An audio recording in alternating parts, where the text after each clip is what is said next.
Because of why I search the deep through endless nights, no time to sleep. The call inside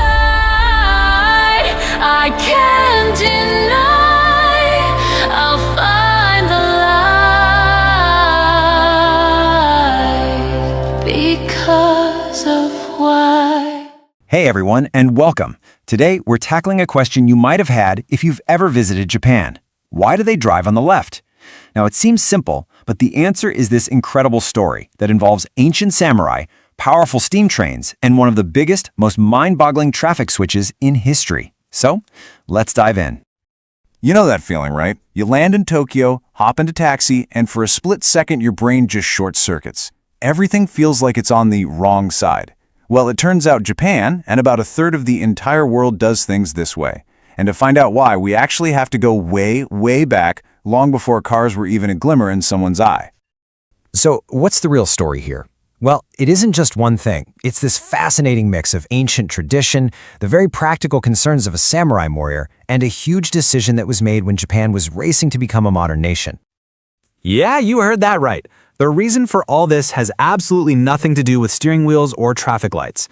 The roots of this rule go back to a time when roads were mostly for people on foot or on horseback. Alright, so to really get this, we've got to start with the coolest and most famous theory out there. It takes us all the way back to feudal Japan, and believe it or not, it has everything to do with swords. Okay, so picture this. Most samurai were right-handed. That meant they wore their long, curved katana on their left hip so they could draw it quickly with their right hand. Now imagine two of these warriors walking toward each other on a narrow road. If they both pass on the right, what happens? Clang! Their swords could easily knock into each other. And back then, that wasn't just some awkward, oops, sorry moment. It was seen as a major sign of disrespect, a grave insult that could very easily lead to a deadly duel. So to keep the peace, a simple unwritten rule emerged. Everybody just keeps to the left.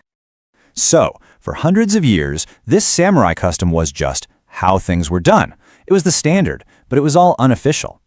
To make it the law of the land, it actually took a little bit of influence from halfway across the world. Right, so this custom carried on for centuries through the Edo period. But then, let's fast forward to the 1870s. Japan is in the middle of a massive push to modernize, and they needed to build their very first railway. Who did they turn to for help? The British.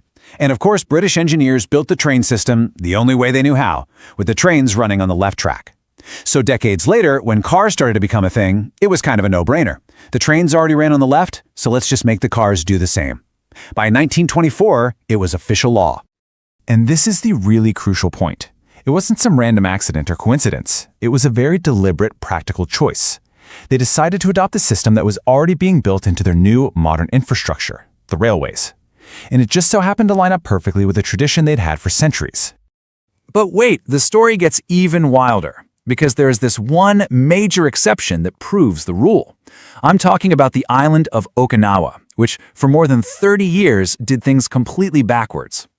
You see, after World War II, Okinawa was administered by the United States, and with American control came American rules, including, you guessed it, driving on the right side of the road. For over 30 years, Okinawa was this little island of right-hand traffic in a country that drove on the left. But when the island was finally returned to Japan in the 70s, officials faced this enormous challenge. How on earth do you switch an entire island's traffic system back to the other side? This massive historic event got a name, 730, or Nana San Maru in Japanese. Why? Simple. It stood for the date it all went down, July 30th. This wasn't just a traffic adjustment. It was a huge symbol of Okinawa finally, fully rejoining the rest of Japan. But pulling it off, well, that was a whole other story. And when I say it was a big deal, I mean it. The Japanese government poured the equivalent of $150 million into this project. That money went to everything from changing thousands upon thousands of road signs to rerouting every traffic signal and even replacing entire fleets of buses just so the doors would be on the correct side for the new traffic flow. And get this, they pulled it off in a single night. It was an incredible, almost military-style operation called the Kudaka Scheme. At 10 p.m., they shut down all the roads. For the next 8 hours, armies of workers swarmed out to uncover all the new left-hand traffic signs, which had been put up ahead of time.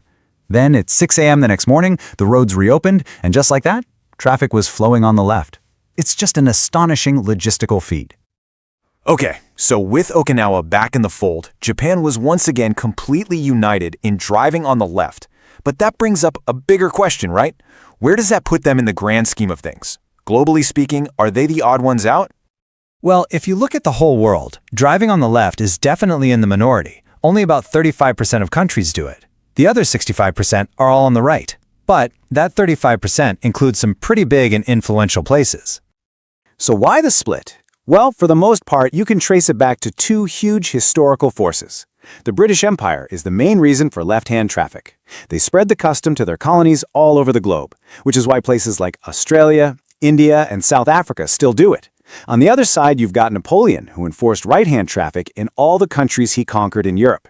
And in the United States, it was huge freight wagons, and later, Henry Ford's decision to put the steering wheel on the left of his Model T that really cemented right-hand driving as the standard.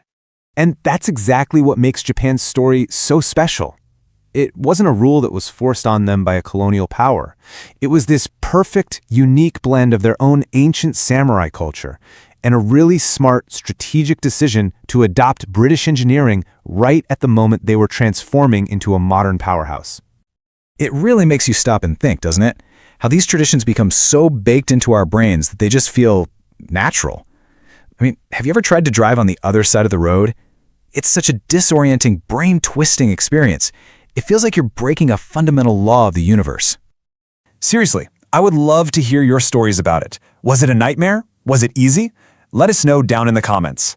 And hey, if you enjoyed this little trip through history, you know what to do. Go ahead and hit that like button, share it with a friend, and definitely subscribe for more explainers just like this one. Thanks so much for hanging out and getting curious with me today. It was a ton of fun. I'll catch you in the next one.